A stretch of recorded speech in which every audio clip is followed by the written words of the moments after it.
जो समाचार पत्रों में और चैनलों में चल रहा है वो बिल्कुल आघातजनक है। ऐसा सहन किया ही नहीं जा सकता और भारतीय जनता पार्टी का स्टैंड बहुत स्पष्ट है। हम देश की मातृशक्ति के साथ खड़े हैं, देश की नारी शक्ति के साथ खड़े हैं।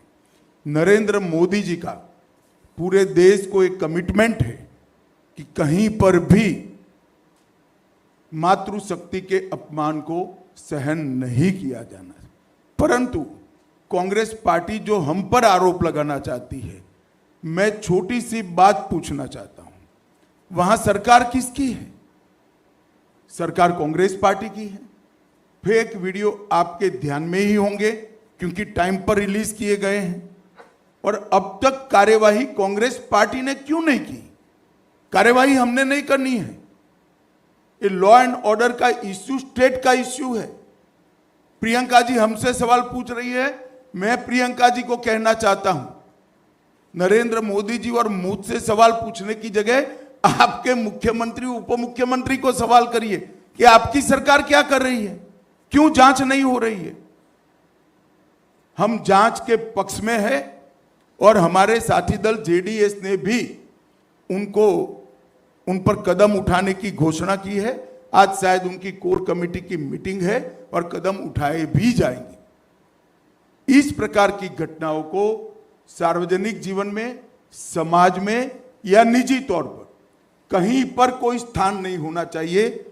कठोर से कठोर कदम उठाने चाहिए। ये भारतीय जनता पार्टी का स्टैंड अफर है और उसमें कोई कंफ्यूजन भारतीय जनता पार्टी में किसी स्तर पर नहीं है। हम महिला शक्ति के अपमान का, मातृशक्ति के अपमान का घोर निंदा करते हैं।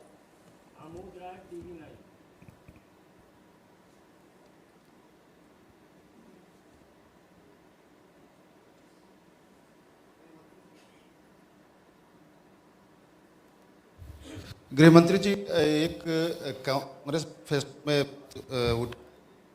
खास जो सिविल कांग्रेस मैनिफेस्टो में एक बात उठाई गई है कि जो सिविल कॉन्ट्रैक्ट्स है उसमें भी मुस्लिमों को के लिए स्थान दिया जाएगा, प्रायोरिटी दी जाएगी। इसको लेकर क्या कहेंगे? देखिए, मुझे लगता है कि कांग्रेस पार्टी जीतने के डेस्परेशन के अंदर सामान्य विवेक भी खो चुकी है। जो कॉन्ट्रैक्ट है वो तो कौन फर्स्ट लोएस्ट है, सेकंड लोएस्ट है, इसके आधार पर तय करना चाहिए। किसका काम करने का अनुभव है, नहीं है, इसके आधार पर तय करना चाहिए। पास्ट में कैसा काम किया है, इसके आधार पर तय करना चाहिए। अब कॉन्ट्रैक्ट्स में भी अगर ये धर्म को दाखिल करना चाहते हैं तो मैं कांग्रेस पार्टी को पूछना चाहता हूं कि कांग्रेस के अध्यक्ष के बारे में भी आपकी कोई रिजर्वेशन की, माइनॉरिटी की योजना हो तो उसके घोषित कर दीजिए। इतना ही बचा है अब।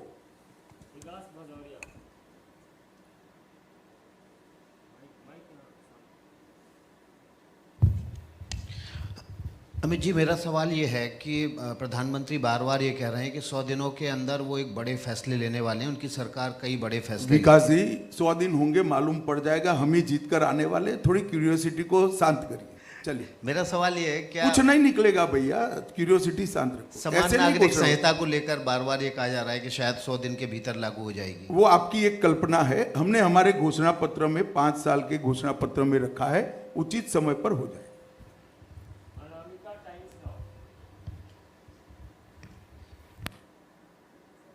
राहुल गांधी बोल रहे हैं कि एक्सरे की बात चल रहा है देश में, जिससे दूध का दूध और पानी का पानी हो जाएगा। इसमें क्या विचार है आपकी? देखिए, राहुल जी कुछ भी बोल सकते हैं, कुछ भी कर सकते हैं।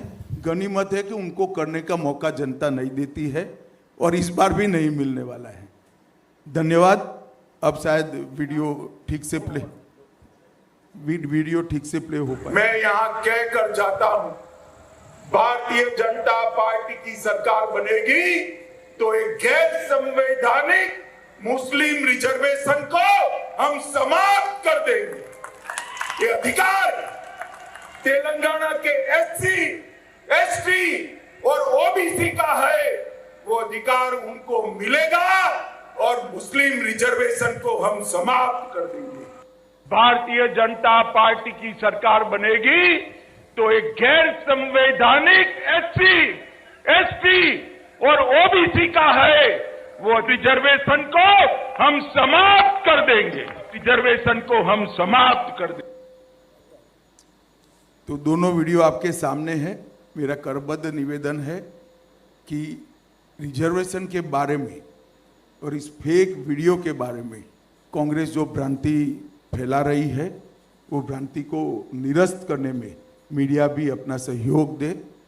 और आप सभी का इतनी सुबह यहाँ आने के लिए बहुत बहुत धन्यवाद। नमस्कार।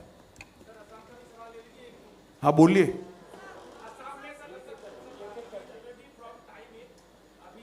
From time it sir, Assam में चुनाव अभी 2 चरण का खत्म हुआ है, तीसरे चरण चलेगा। भारी संख्यक माइनॉरिटीज लोगों का ये मतलब सहाय मिल रहा है और नेतृत्व में दिखा जा रहा है। हिमंत विश्व शर्मा जी भी बहुत ही खास तौर से जगह जगह में माइनॉरिटी एरिया में कैंपेन कर रहे हैं और मुस्लिम का भारी तरफ से सपोर्ट मिले। इसका कारण क्या है? देखिए, हम कभी वोटर को माइनॉरिटी मेजॉरिटी की दृष्टि से नहीं देखते। हर व्यक्ति भारत का नागरिक है, उसको इसी तरह से ट्रीट करना चाहिए।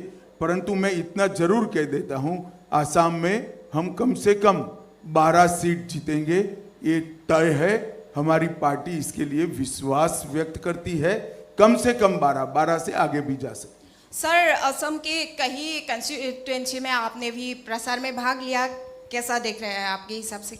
बहुत अच्छा एटमॉस्फेयर है यहाँ। जो शांति मोदी जी प्रधानमंत्री बनने के बाद प्रस्तापित हुई है, जो विकास का वातावरण मिला है, सेमीकंडक्टर के इन्वेस्टमेंट को यहाँ आने से यहाँ के यूथ में काफ़ी उत्साह है। हेमंत विश्व शर्मा जी ने पूरे आसाम में मोदी जी की सारी योजनाओं को नीचे तक पहुँचाया है। ढेर सारे भूमि कब्जा के केसों को रिजॉल्व किया है और आज आसाम की जनता इसके कारण पूरी तरह भारतीय जनता पार्टी के साथ है। और आसाम में हम गत समय की हमारी सीटों में भी बढ़ोतरी करेंगे। हम कम से कम 12 सीट जीतेंगे, 12 से आगे भी जा सकते हैं। अमित भाई, आप लगातार प्रचार में जा रहे हैं और आपकी पार्टी लगातार कह रही है कि कांग्रेस है वो अपीसमेंट करे। आपने उसके मैनिफेस्टो को भी जिक्र किया, पर विपक्ष के कई नेताओं का ये कहना है कि आप भी तो राम के नाम पे वोट मांग रहे हैं। हमने राम पे नाम पर कभी वोट नहीं मांगा। हमने हमारे समय में राम मंदिर बना वो बता रहे हैं और उन्होंने प्राण प्रतिष्ठा के कार्यक्रम का बहिष्कार किया माइनॉरिटी वोट के डर से, वो बता रहे हैं। वोट देने का काम जनता को करना है। हमारे घोषणा पत्र में राम मंदिर बनना चाहिए और भारतीय जनता पार्टी कानूनी तरीके से राम मंदिर बनाएगी। वो 89 से हम 85 से कह रहे, आज से नहीं कह रहे। और राम की ही कृपा है कि अब घोषणा पत्र में रखने की जरूरत नहीं है, मंदिर बन चुका है। अमित जी, दिग्विजय सिंह कह रहे हैं कि आप उनके मरने की दुआ कर रहे हैं और केजरीवाल की पत्नी कह रही हैं कि जेल में बीजेपी उनके पति को मारने की कोशिश कर रही है। चलिए, ऐसी चीजें आपके अलावा शायद देश में कोई नहीं मानता है। जेल उनके पास है। जेल दिल्ली सरकार आपकी है, आप पार्टी के पास है। जेल का प्रशासन हमारे पास नहीं है। अब उनकी ही सरकार उनको मारने की कोशिश कर रही है तो उनको ही चिंता करनी चाहिए। फिर भी मुझे लिख कर कुछ भेजेगी तो हम कदम जरूर उठाएंगे। धन्यवाद।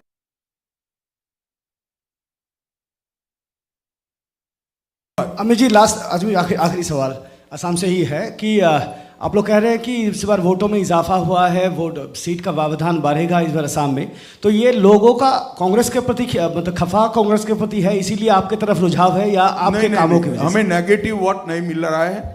नरेंद्र मोदी सरकार और हेमंत विश्व शर्मा सरकार के अच्छे कामों के कारण एक मजबूत पॉजिटिव वोट बैंक आसाम में जनरेट हुई है। हमारा पॉजिटिव वोट मिल रहा है, सकारात्मक वोट मिल रहा है। चलो भैया, हो गया। चलिए, धन्यवाद।